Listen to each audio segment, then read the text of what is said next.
Hello bachcho, let's see the question. The question said that the points z1 comma z2 comma z3 on the complex plane are the vertices of an equilateral triangle if and only if देखो summation of z1 minus z2 into z2 minus z3 equals to 0, z1 square plus z2 square plus z3 square equals to 2 times z1 z2 plus z2 z3 and plus z3 z1, z1 square plus z2 square plus z3 equals to z1 z2 plus z2 z3 plus z3 z1, 2 times z1 square plus z2 square plus z3 square equals to z1 z2 plus z2 z3 plus z3 z1। ठीक है, तो चलिए इस question को solve करते हैं।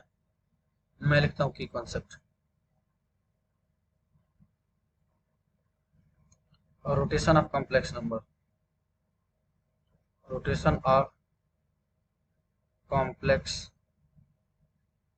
Number का हम लोग यूज करेंगे इस क्वेश्चन को सॉल्व करने के लिए। देखो मैं यहाँ पर बनाता हूँ एक equilateral triangle A B C. ये हमारे पास होगा z1, ये हमारे पास होगा z2 और ये हमारे पास हो जाएगा z3। ठीक है, अब देखो मैं रोटेशन थ्योरम से मैं क्या यहाँ पर लिख सकता हूँ z3 minus z1 equal to मैं लिख सकता हूँ z2 माइनस z1 और ये हमारे पास कितना एंगल कितना है हमारे पास π/3। इक्विलेटरल ट्रायंगल हमारे पास एंगल कितना होता है 60 डिग्री, उसको मैं लिख सकता हूँ e का पावर आयोटा π/3 और e का पावर आयोटा π/3 को मैं लिख सकता हूँ cos π/3।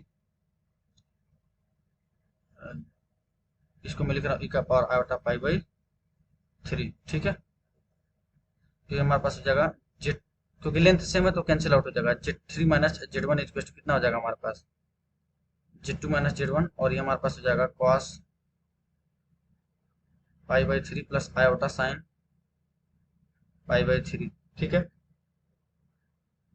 अब मैं इसको क्या करता हूँ रेसिप्रोकल ले लेता हूँ। तो रेसिप्रोकल देखो क्या हो जाएगा हमारे पास। रोटेशन थ्योरम से मैं क्या लिख सकता हूँ यहाँ पे 1/z3 माइनस z1। ठीक है, यहाँ पर हमारे पास उसको रेसिप्रोकल कर दूंगा ना तो ये हमारे पास कितना हो जाएगा 1/z1 माइनस z2 और ये हमारे पास कितना हो जाएगा माइनस का cos π/3 प्लस आयोटा साइन π/3। ठीक है, और यहाँ पर सिमिलरली सेम में मैं यहाँ पे क्या लिख सकता हूँ 1/z2 minus z3 equal to 1/z1 minus z2 इसको इंटू में cos में π/3 माइनस आयोटा साइन π/3। इसको मैं क्या करता हूँ ऐड कर देता हूँ, तो देखो क्या मिल जाएगा 1/z3 माइनस z1। ठीक है, plus 1/z2 minus z3 equal to कितना हो जाएगा हमारे पास minus 1/z1 minus z2, minus 1/2 minus 1/2 plus 1 हो जाएगा ना, और माइनस 1/2 माइनस 1/2 माइनस 1 हो जाएगा और वो हमारे पास निगेटिव मल्टीप्लाई हो चुका है। ठीक है, अब ये हमारे पास लिख सकता हूँ 1/z3 minus z1 plus 1/z2 minus z3 plus 1/z1 minus z2 equal to हो जाएगा हमारे पास 0। जरा ध्यान से देखो इसमें क्या लिख रहा हूँ z1 माइनस z2 इंटू में मैं यहाँ पर लिख रहा हूँ z1 minus z2 into z2 minus z3 plus में z3 माइनस z1 इंटू में हमारे पास z1 माइनस z2 प्लस में ये हमारे पास होगा z3 माइनस z1 इंटू में हमारे पास होगा z2 minus z3 equal to में ये हो जाएगा नीचे वाला डिनोमिनेटर मल्टीप्लाई करके राइट हैंड साइड में 0 होकर के चला गया।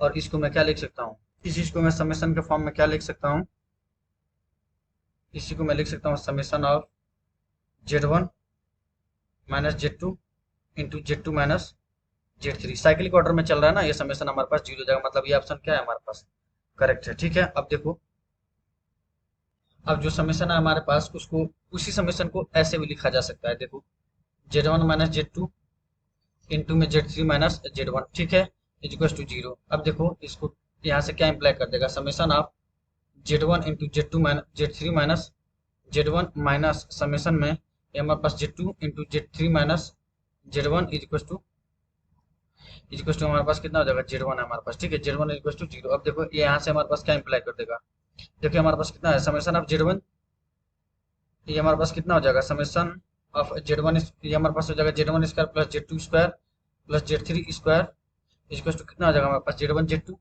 Plus z2 z3 plus z3 z1 z1। ठीक है, तो ये हमारे पास क्या होगा, ये हमारे पास कंडीशन आ गया। तो हमारे पास ऑप्शन ए तो करेक्ट हो गया, साथ ही साथ हमारे पास ऑप्शन सी भी करेक्ट हो गया। Okay, so I hope you will understand. Thank you.